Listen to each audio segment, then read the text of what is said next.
broadband. Kita akan masuk pelan-pelan ke bisnis WiMAX. Ini isu yang kedua. Sebelum kita masuk ke bisnis WiMAX ini, saya akan sampaikan mengenai positioning dari teknologi WiMAX itu. Kita amati bahwa WiMAX adalah salah satu teknologi broadband. Jadi teknologi yang bisa memberikan layanan yang beragam. Namun demikian, terdapat beberapa teknologi sejenis dengan WiMAX yang mampu memberikan layanan broadband. Di slide ini ditampilkan beberapa teknologi, baik dari teknologi kabel maupun teknologi wireless. Misalkan ada LTE, ADSL, VDSL, ada 3G atau UMTS, ada GPON, ada MSAN, bahkan ada power line. Jadi komunikasi melalui jaringan kabel jalan-jalan listrik. Kita akan masuk lebih detail lagi. Sebenarnya di jaringan broadband akses teknologi di atas bisa kita petakan. Di sumbu vertikal ini adalah mengacu ke besarnya data rate. Jadi kita lihat di sini ada sampai 1 mega, kemudian hingga 10 mega, 100 mega. Nah, kalau kita amati, WiMAX dia berada antara 10 hingga 100 mega. Karena tergantung dari channel atau besarnya frekuensi yang digunakan oleh WiMAX itu sendiri. Jadi kalau frekuensinya semakin lebar, data rate yang mau digunakan juga semakin besar. Dan kalau kita amati untuk data rate hingga order giga, misalnya 1 giga atau 10 giga, ini masih disupport atau harus menggunakan jaringan kabel. Ada GPON, ada Ethernet, Fast Ethernet, dan lain sebagainya. Kita akan masuk lagi ke jaringan khusus yang berbasis wireless. Di sini ada 3 sumbu sebenarnya. Ada cost, kemudian sumbu data rate, dan sumbu untuk mobility. Bagaimana positioning dari WiMAX itu? WiMAX di sini.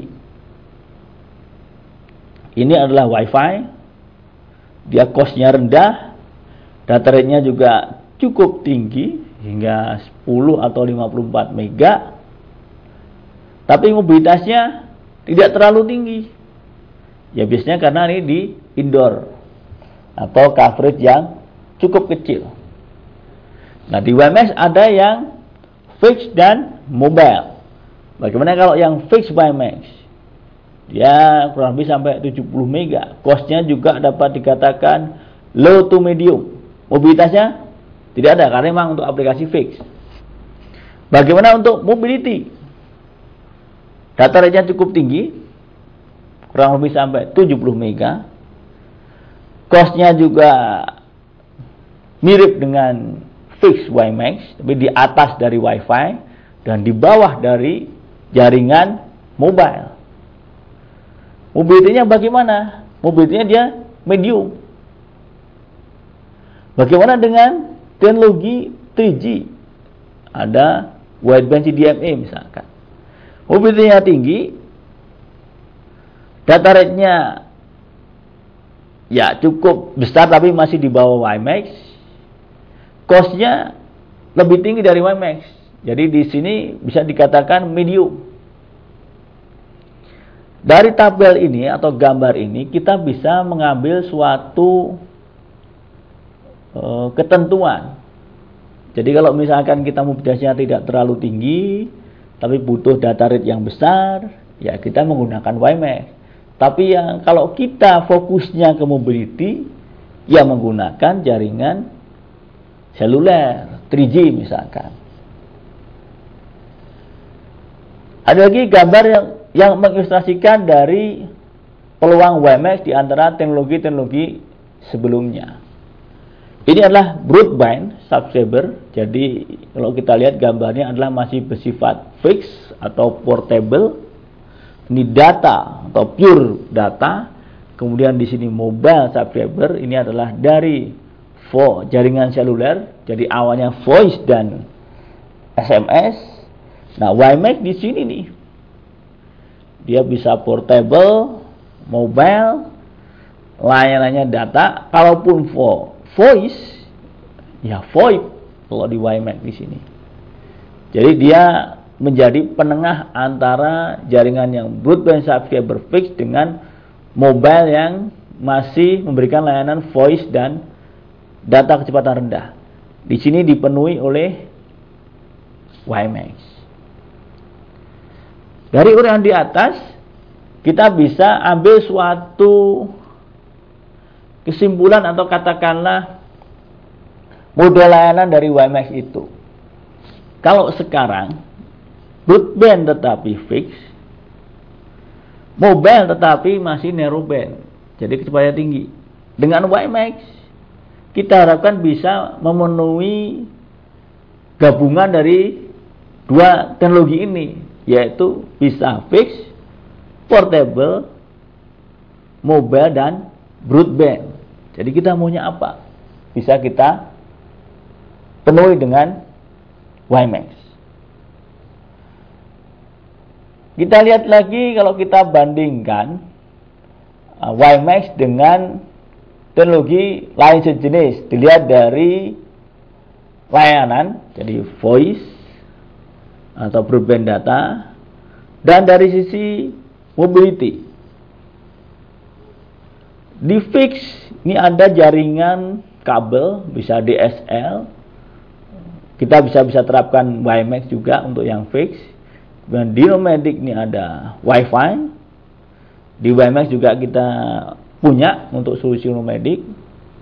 Dan di mobile kita bisa tempatkan atau lakukan dengan teknologi seluler. Nah, di WiMAX kita menggunakan jaringan mobile WiMAX.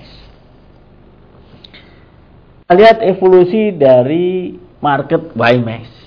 Dari uraian di atas, kita bisa gambarkan dari market WiMAX itu seperti apa. Pada awalnya WiMAX dipakai untuk solusi fix, jadi bisa menggantikan atau komplement dari jaringan DSL. Kemudian bisa kita pakai lagi untuk solusi nomadic, jadi berpindah-pindah tempat seperti WiFi. Dan ini sudah portable. Jadi kalau di sini diharapkan chip dari WiMAX itu sudah embedded atau terintegrasi dengan perangkat notebook atau komputer. Kalau sekarang di WiFi ada Sendrino, yaitu kalau kita beli notebook pasti sudah ada WiFi-nya. Nah, nanti sudah ada WiMAX-nya. Kemudian yang evolusi saja adalah sudah berupa mobile. Jadi sudah embedded di perangkat handphone.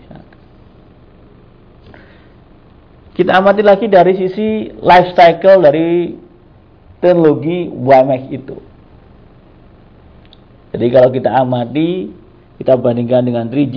Kalau 3G itu dia sudah introduction to market, ini khususnya di Indonesia, jadi udah 2-3 tahun yang lalu dimulai. Kemudian sudah mendekati mature di sini, jadi antara introduksi dan mature. Sedangkan di WiMAX ini masih product development dan introduction to market. Jadi sampai saat ini belum ada success story dari bisnis WiMAX. Terlebih untuk di Indonesia, kita baru akan mulai implementasi mungkin tahun 2009. Nah, untuk di dunia, sebagian besar masih dalam tahapan introduction to market. Jadi masih jarang sekali kalau kita temukan success story dari bisnis WiMAX. Karena tahapannya ya masih awal gitu. Jadi belum ada sampai 5. Ya. Nah, sekarang kita akan bahas mengenai analisis SWOT dari WiMAX itu. Yang pertama adalah strength. Kekuatan dari WiMAX adalah free CPE ke depan. Jadi seperti notebook sudah embedded di komputer atau notebook layaknya WiFi. Nah, ke depan WiMAX juga seperti itu. Kemudian ekosistem besar. Jadi tidak seperti teknologi sebelumnya, katakanlah misalkan ada CDMA. Nah, ekosistemnya sangat terbatas. Nah, kita lihat misalkan vendor dari chip dari WiMAX itu sudah banyak sekali. Ada misalkan ada Intel, ada Fujitsu, ada Websat, dan lain sebagainya. Dari sisi operator dan vendor radio juga banyak sekali yang mendukung. Kemudian dari sisi IPR, jadi tidak ada satu company yang dominan memiliki paten terhadap teknologi WiMAX ini. Spektrum lebih luas, lebih banyak pilihan. Ada 2,3, 2,5, 3,3, 3,5, 5,8 dan lain sebagainya. Artinya apa? Jadi WiMAX itu bisa lebih luas diimplementasikan di beberapa negara tergantung dari regulasi setempat. Terus ada dukungan dari standar IEEE dan ETSI. Kemudian dukungan penuh untuk layanan atau teknologi berbasis IP atau Internet Protocol. Dan potensi biaya investasi serta operasional yang relatif rendah.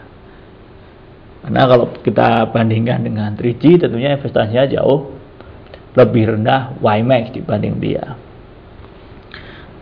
Namun demikian, WiMAX ini juga memiliki kelemahan atau weaknesses. Yang pertama adalah volume masih terbatas, sehingga economies of scale-nya belum tercapai. Nah, kalau kita mulai mengenai WiMAX tahun 2008 ini, perangkatnya masih relatif mahal. Ya, jadi seperti teknologi sebelumnya, kalau dia masih skala introduction, jadi pengenalan, nah itu perangkatnya masih relatif mahal.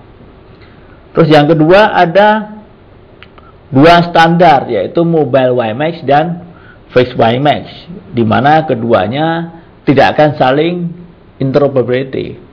Jadi operator harus memilih nih, apakah dia going to mobile WiMAX atau memasuki ke bisnis fixed WiMAX dulu. Yang ketiga, masih sedikit operator besar yang menggelar. Jadi memang saat ini WiMAX itu sudah banyak sekali implementasinya. Namun demikian yang dikatakan first tier itu masih relatif sedikit. Contohnya masih Sprint, Nextel, dan Korea Telkom yang telah menggelar secara besar-besaran teknologi WiMAX ini. Kemudian yang keempat adalah harmonisasi spektrum.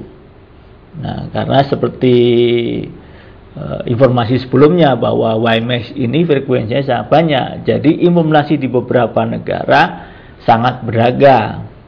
Nah, ini akan mempersulit dari proses harmonisasi spektrum frekuensi itu.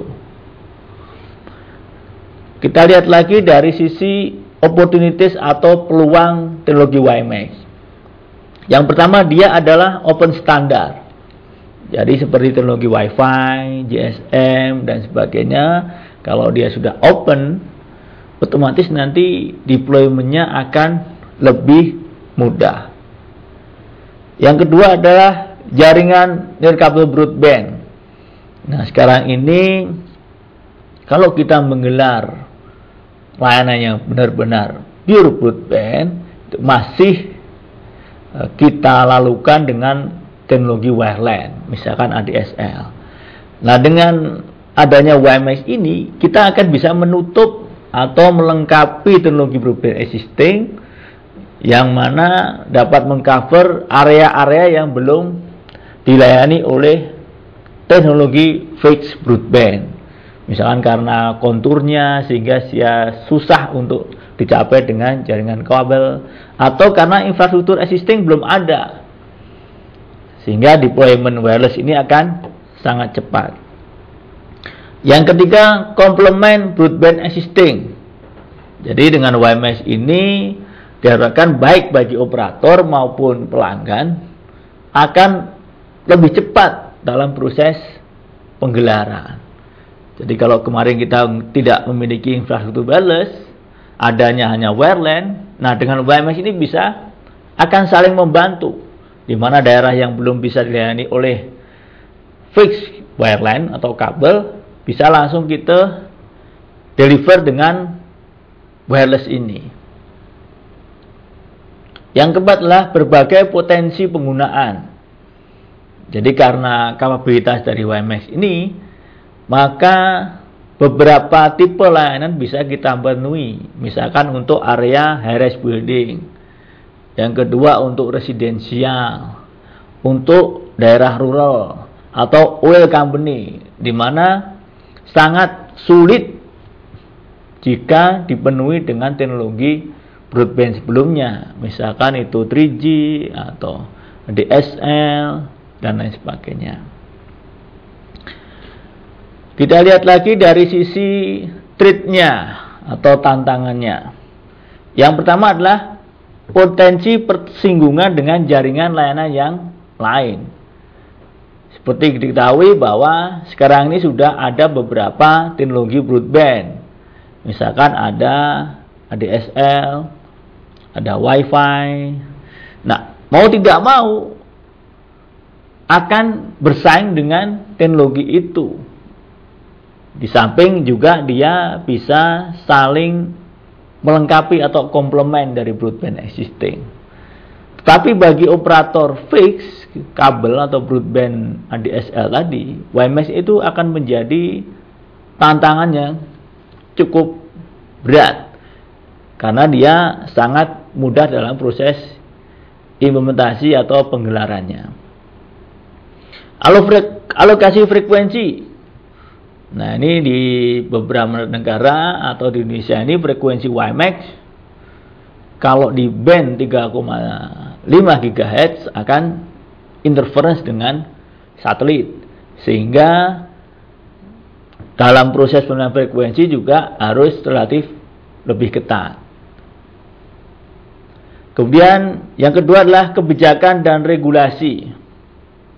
Nah, ini akan menyangkut dari spektrum frekuensi yang akan digunakan dan standarisasi dari perangkat WiMAX itu sendiri. Sehingga kemungkinan besar kalau di Indonesia dia akan menggunakan frekuensi 3,3 GHz untuk fixed dan nomadic WiMAX dan 2,3 GHz untuk mobile WiMAX. Nah, ini adalah faktor dalam penggelaran bisnis WiMAX. Jadi kalau operator mau menggelar bisnis WiMAX, ada beberapa hal yang harus diperhatikan. Yang pertama adalah izin mengenai frekuensi itu atau license, apakah dia nasional atau hanya lokal saja. Kemudian yang kedua, coverage-nya. Nah, coverage ini terkait dengan pasar yang akan disasar, yaitu apakah area urban, area suburban, atau area rural. Yang ketiga adalah teknologi dari WiMAX itu yang digunakan. Apakah dia memilih fixed WiMAX atau memilih mobile WiMAX.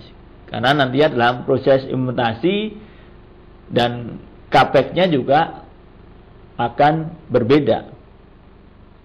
Yang keempat adalah kompetitor.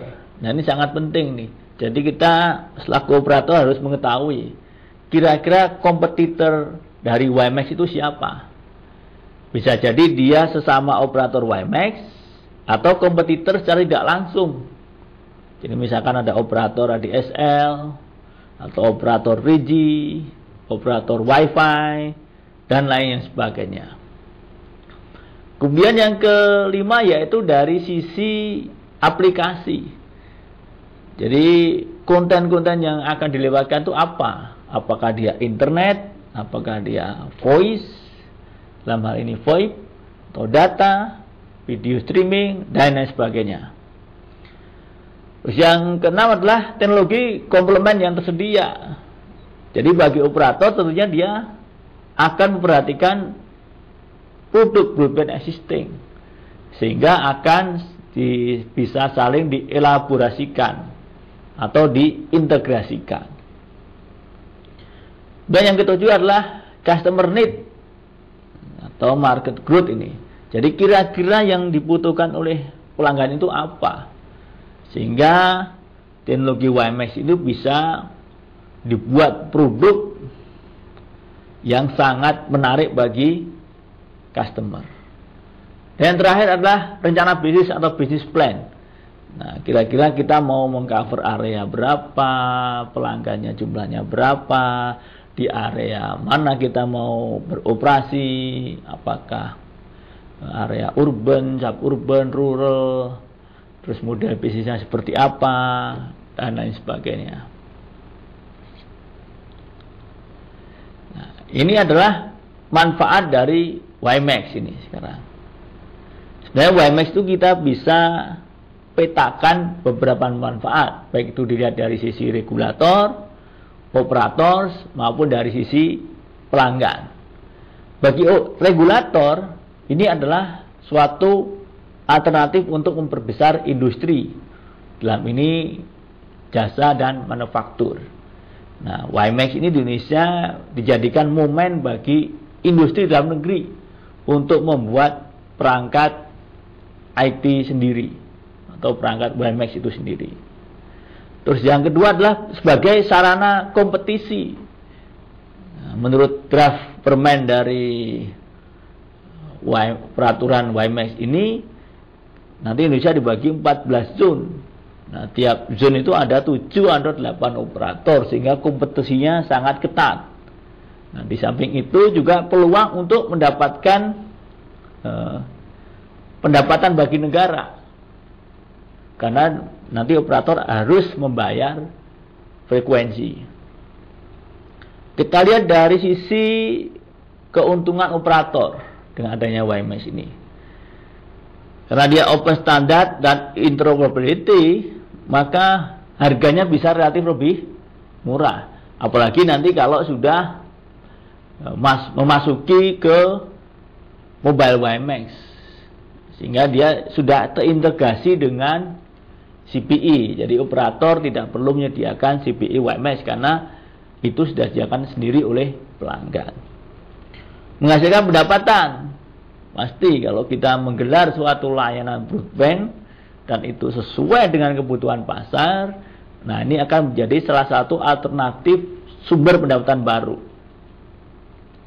Yang ketiga, cepat penggelarannya. Karena kalau WiMAX ini menggunakan teknologi wireless, sehingga dia tinggal memasang base station, ya sudah, tinggal beberapa subscriber station atau di sisi pelanggan. Yang keempat adalah tidak tergantung dengan satu vendor, karena seperti diketahui bahwa vendor WiMAX ini cukup banyak. Di Indonesia aja sudah ada 2 vendor lokal, ditambah dengan vendor luar yang cukup banyak. Nah, kita akan relatif lebih gampang, sehingga tidak tergantung dengan satu vendor saja. Terus yang ketiga, kita akan lihat dari sisi pelanggan. Apa untungnya kalau pelanggan itu dengan adanya WiMAX? Yang pertama adalah banyak alternatif untuk mendapatkan broadband akses. Jadi kalau sekarang kita baru memilih Wi-Fi, 3G atau DSL, nah dengan WiMAX ini akan relatif lebih banyak lagi. Jadi kalau ada tawaran operator lebih murah, ya saya tinggal pakai WiMAX. Kalau rumah saya sekarang tidak bisa di-cover oleh operator broadband existing, nah saya dengan adanya WiMAX ini kemungkinan besar akan bisa dilayani. Yang kedua adalah mendapatkan kualitas dan layanan yang lebih baik. Nah, ini tentunya tergantung dari kapabilitas dan coverage tiap operator. Nah, kalau ada jaminan QoS dan kualitas, maka layanan yang kita terima juga akan semakin bagus. Nah, sekarang kita akan lihat dari sisi strategi, baik itu fixed dan mobile WiMAX. Nah, kita sudut pandangnya adalah dari sisi fixed broadband. Nah, WiMAX ini sebenarnya bisa kita lakukan untuk daerah-daerah yang low density. Jadi kalau pelanggannya itu tersebar, nah ini susah sekali kalau kita menggunakan kabel. Maka WiMAX ini sangat cocok. Jadi sebagai komplement atau coverage gap. Jadi kira-kira yang tidak bisa dilayani oleh jaringan copper atau tembaga existing. Atau dia juga bisa dijadikan backhaul dari WiFi. Nah, bagaimana kalau kita lihat sudut pandangnya dari sisi mobile operator atau mobile carrier? Nah, WiMAX ini bisa dijadikan untuk higher bandwidth. Jadi memang bandwidth WiMAX itu lebih besar daripada 3G, sehingga dia bisa difungsikan sebagai produk higher bandwidth. Jadi produk dengan bandwidth yang lebih tinggi dibandingkan 3G. Nah, misalkan untuk area suburban, untuk backhauling, dan seterusnya. Kita lihat lagi dari proses tahapan-tahapan implementasi dari WiMAX ini. Ini yang pertama adalah untuk solusi fixed dan enterprise. Jadi ini VPN tapi untuk enterprise. Target marketnya ya enterprise, SMB, dan select residensial. Ini aplikasinya beberapa macam. Ada email, web surfing, corporate VPN access, VoIP trunking. Fase kedua bisa kita deploy dengan teknologi yang nomadic. Jadi untuk pelanggan-pelanggan yang nomadic. Nah, targetnya bisa mass market residensial, jadi SMB maupun profesional. Tahap yang ketiga, ini sudah memasuki ke layanan personal broadband. Jadi sudah ke arah mobile, jadi personal. Ini definisinya bisa mobile broadband internet, terminal bisa laptop atau notebook. Dan yang keempat, bisa kita jalankan dengan personal broadband dan mobile voice services. Jadi kalau sebelumnya adalah hanya personal broadband, layanan itu hanya data dan internet. Nah, di tahapan keempat itu sudah lebih komplit lagi. Jadi layanannya bisa mobile voice, jadi atau VoIP. Kemudian terminalnya bisa laptop, PDA maupun phone. Kemudian kita lihat lagi dari CAPEX dari WiMAX. Jadi kalau misalkan kita akan menggelar WiMAX, kira-kira investasinya di mana saja ini? Yang pertama, kalau dari lihat gambar ini adalah di sini adalah dari sisi CPE-nya. Kemudian dari sisi base station-nya. Dan yang ketiga dari sisi jaringan backbone-nya. Jadi misalkan edge-nya atau node IP-nya. Nah, kalau kita lebih detailkan lagi, ini ada beberapa keterangan di sini. Jadi misalkan untuk edge atau core atau central office. Nah, jenis investasinya dia hanya satu kali saja. Jadi investasi upfront di depan saja untuk mengcover daerah yang akan dilayani. Nah, kalau ini operator existing, ya tidak perlu investasi di jaringan backbone atau edge ini, karena tinggal menggunakan jaringan backbone existing. Kemudian dari sisi base station, yang kedua, ini bisa dilakukan secara bertahap. Jadi operator bisa mulai dari daerah dengan revenue yang tertinggi. Jadi misalkan dengan daerah yang kepadatan tinggi, atau kita mulai daerah perkotaan, kemudian suburban, kemudian melebar lagi ke rural. Yang ketiga adalah investasi di sisi CPE atau Customer Premises Equipment. Ini juga bisa dilakukan secara bertahap. Jadi dimulai ketika calon pelanggan mulai berlangganan. Jadi kita nggak usah langsung membeli dalam jumlah yang terlalu banyak. Ya kita prediksikan dalam jangka waktu setahun atau 2 tahun sesuai dengan perkembangan dari teknologi WiMAX ini.